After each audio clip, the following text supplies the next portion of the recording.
सध्या प्रसार माध्यमे आणि सोशल मीडियावर एका योजनेची जोरदार चर्चा आहे, ती म्हणजे शेतकऱ्यांना 50 शेळ्या 5 बोकड, 50 मेंढ्या 5 मेंढा मिळणार. त्यासाठी शेड, त्यासाठी सोलार, त्यासाठी मका कुट्टी, त्याचबरोबर 8 ते 9 लाख रुपये मिळणार.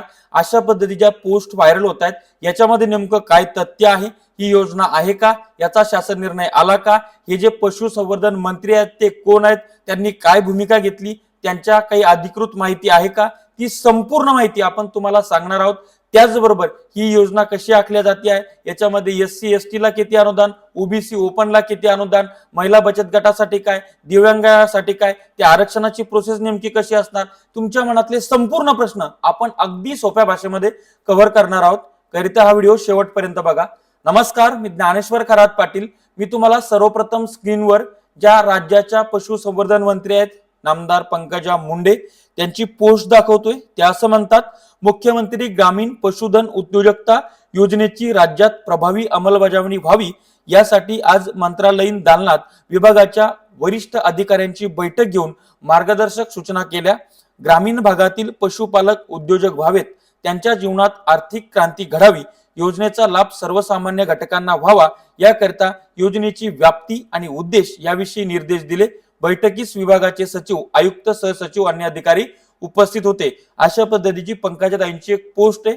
त्यानंतर आता मागे जे अधिवेशन झालं होतं 7-8 महिन्यापूर्वी, त्याच्यामध्ये पंकजाताईंनी एक पशुसंवर्धन मंत्री म्हणून जे काय पशुपालक आहेत, पशु व्यावसायिक आहेत, त्यांना सुद्धा कृषी व्यवसायाचा दर्जा दिला गेला पाहिजे यासाठीची भूमिका मांडली होती. ती सुद्धा एकदा स्क्रीनवर बघा. पशुपालन व्यवसायाला प्रोत्साहन देण्यासाठी अतिशय क्रांतिकारी निर्णय घेतलेला आहे. या निर्णयानुसार राज्यातील पशुपालन व्यवसायास कृषी व्यवसायाचा दर्जा देण्यात आलेला आहे. असा निर्णय घेणारे महाराष्ट्र राज्य. त्यानंतर आता ही जी योजना आखल्या जात आहे, सर्वप्रथम गोष्ट क्लिअर करतो की अद्यापपर्यंत शासन निर्णय आलेला नाही, योजनेची आखणी पूर्णपणे झालेली नाही. त्यामुळे ऑनलाईन अर्ज प्रक्रिया 12 भानगडी या काही कामाच्या नाहीये, सध्या त्या संदर्भातलं काहीच नाहीये.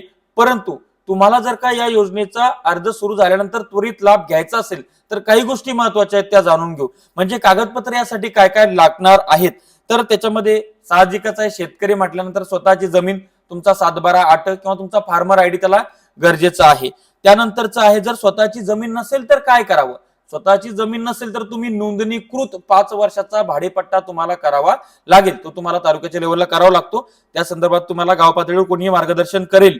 त्यानंतर अनेक मला जे फोन आले किंवा व्हॉट्सअपला मेसेज आले, त्याच्यामध्ये अनेक तरुण आपले म्हणतात की आमच्या वडिलाच्या नावाने शेती पण मला ती करायची इच्छा आहे, मी करू शकतो का. तर वडिलाचा मुलाचा भाडेपट्टा तो करून तो मुलगा करू शकतो. ठीक आहे. त्याच्यानंतर पशुपालक दुग्ध व्यवसायाचे शासकीय निमशासकीय संस्थेचं प्रशिक्षण पत्र तुम्हाला लागतं. एक तर शासकीय संस्था किंवा निमशासकीय. तर हे प्रशिक्षण पत्र तुम्हाला कुठं भेटणार. आता महत्वाचं म्हणजे तुम्हाला 50 शेळ्या 5 बोकड सांभाळायचे असतील तर आता ही प्रतिकूल परिस्थिती निर्माण झालेली आहे. बकऱ्या मरतात, बोकड हे होतात, त्याच्यामध्ये गर्भधारणा होत नाही, असे बरेचसे प्रश्न आहेत. तर मग त्याच्यासाठी तुम्हाला प्रशिक्षण घेणं खूप गरजेचं असतं. किमान 2 महिन्याचं प्रशिक्षण तुम्ही घेतलं पाहिजे.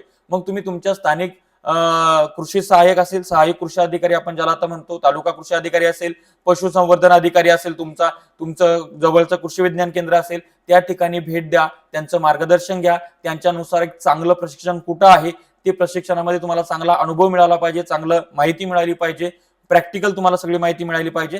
तर त्या संदर्भात तुम्हाला ते करणं गरजेचं आहे. आणि ते प्रशिक्षण पत्र मग तुम्हाला या ठिकाणी ह्या योजनेचा फॉर्म भरताना कामी पडणार आहे. त्याच्यानंतरचं काय आहे, जर प्रमाणपत्र नसेल आणि तुमच्याकडे शेळ्या मेंढ्या सांभाळायचा अनुभव असेल तर तुम्हाला स्थानिक पशुसंवर्धन अधिकाऱ्याला भेटून तुमचा व्यवसाय चालू आहे त्या संदर्भातल्या गाव पातळीवरचा पंचनामा करून त्याच्याकडनं तुम्ही तो प्रमाणपत्र घेऊ शकता. त्याच्यानंतर आता दिव्यांग जर असाल तर तुम्हाला त्याच्यामध्ये निवडीसाठी प्राधान्य 5% आरक्षण निवडीसाठी, बरं का. म्हणजेच काय की अर्ज केले ते सगळेच पात्र होणार नाही. मागेल त्याला सोरेल, मागेल त्याला वीर असं नाही. जे अर्ज करतील, ज्या अर्जामध्ये जे पात्र असतील त्या पात्रता ज्यांची त्याच्यापैकी पण ठराविक लोक निवड केल्या जाणार आहे.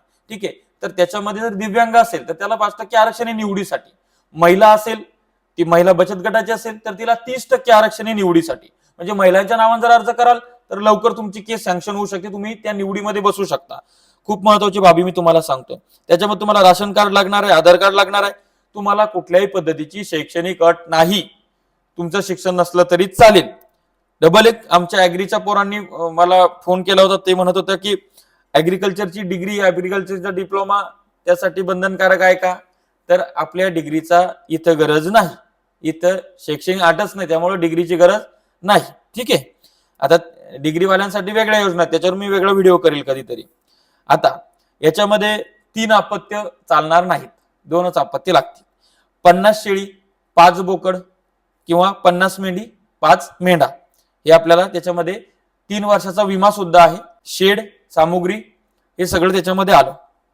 आता याच्यामध्ये जवळपास वनपट्टाधारक शेतकरी, अल्पभूधारक शेतकरी, अत्यल्पभूधारक शेतकरी यांचा समावेश आहे किंवा यांना प्राधान्य दिलं जाईल. महिला बचत गट, महिला लाभार्थी यांना प्राधान्य दिलं जाईल. त्याच्यानंतर 12,000 रुपये प्रति शेळी आणि 15,000 रुपये प्रति बोकड. ठीक आहे. आणि मेंढा 12,000 रुपये प्रति मेंढी आणि 15,000 रुपये प्रति मेंढा, अशा पद्धतीने अनुदान आहे. तर मग हे अनुदान किती होतंय? 6,75,000 रुपये इतकं हे अनुदान होतं आहे शेळी मेंढीसाठी.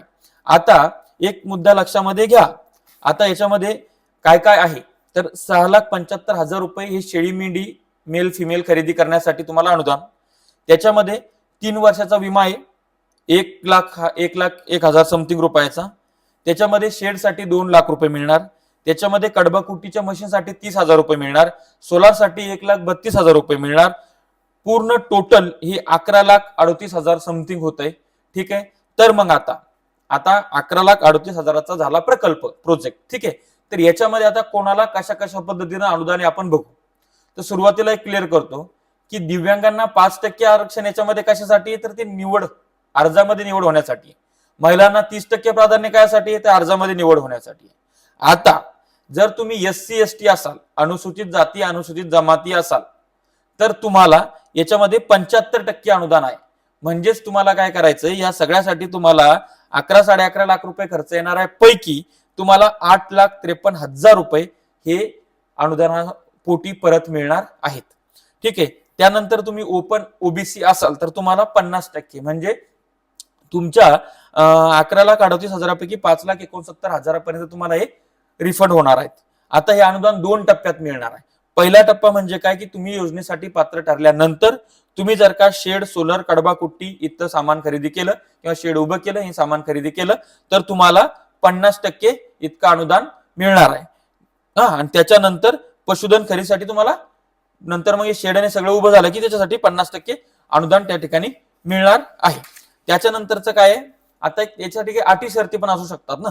तर त्याच्यामध्ये एका कुटुंबात एकालाच लाभ घेता येईल त्या राशन कार्डावर. आता मोठं कुटुंब असेल, 2-3 राशन कार्ड असेल, तर राशन कार्ड म्हणजे कुटुंब, हे लक्षात घ्या होते तिकडून. त्याच्यानंतर लाभार्थ्यांनी यापूर्वी कुठल्याही अनुदानाचा लाभ घेतला नाही पाहिजे, पण आता या संदर्भात क्लॅरिटी तो शासन निर्णय आल्यानंतर येईल. शेळी मेंढी जे समजा तुमच्या भागामध्ये जे तुम्हाला मानवतं, तर ते तुम्हाला घ्यायची आहे. तुमच्या भागातलं वातावरण ज्या शेळीला सूट होईल ती शेळी मेंढी तुम्हाला घ्यायची आहे. ठीक आहे.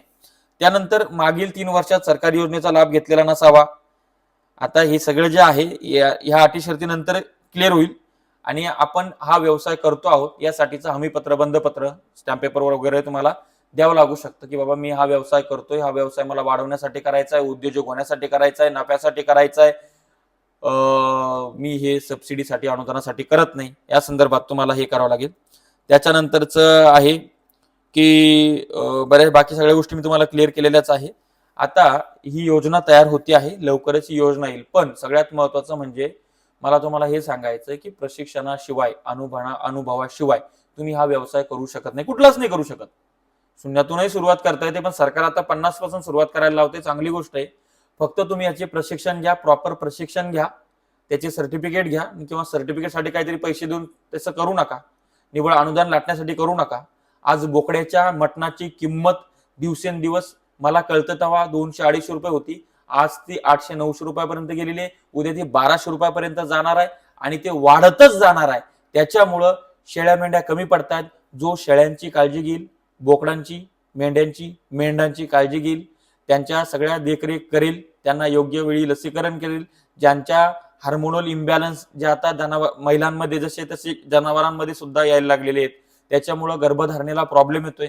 त्याच्यामुळे आज ज्या बाजारामध्ये 100-100, 150 म्हशी शेळ्या विकायला असायच्या गाभण किंवा तोलावर आलेल्या, तिथं एकही शेळी म्हैस मिळेना झालीये. त्याच्यामुळं हा एक खूप मोठा आता एक महत्वाचा आहे स्कोप आहे शेतकऱ्यांच्या पोरांना विशेष करून, की आपण या व्यवसायामध्ये उतरू शकता, अभ्यास करू शकता, अनुभवातून पुढे जाऊ शकता. त्याच्यानंतर वातावरणीय बदल हे खूप मोठं संकट आहे. या वातावरणीय बदलामध्ये शेती जर होऊ शकली नाही आणि तुमची शेती तशीच पडीक राहत असेल तर तुम्हाला शेळी पालन हा व्यवसाय त्या ठिकाणी मोकळ्या शेळ्या सोडून त्या तुमचा उदरनिर्वाह होऊ शकतो. आपलं त्यापासून जीवनमान सुखी होऊ शकतं. तो एक पर्याय म्हणून सुद्धा आपण वापरू शकतो. आता या संदर्भातली पुढची जी डिटेल येणार आहे ती इतक्याच सोप्या भाषेमध्ये मी तुमच्यापर्यंत पोहोचवणार आहे. त्याकरता आपलं जे चॅनल आहे हे तुम्ही सबस्क्राईब करा. साईडला असलेलं बेल आयकॉन दाबा. कुठलीही वायफळ बडबड न करता मुद्देसूद तुम्हाला हवं ते आपण तुम्हाला पोहोचवत असतो, देत असतो. तुर्तास थांबतो. आपली रजा घेतो. आपला ज्ञानेश्वर खरात पाटील. धन्यवाद.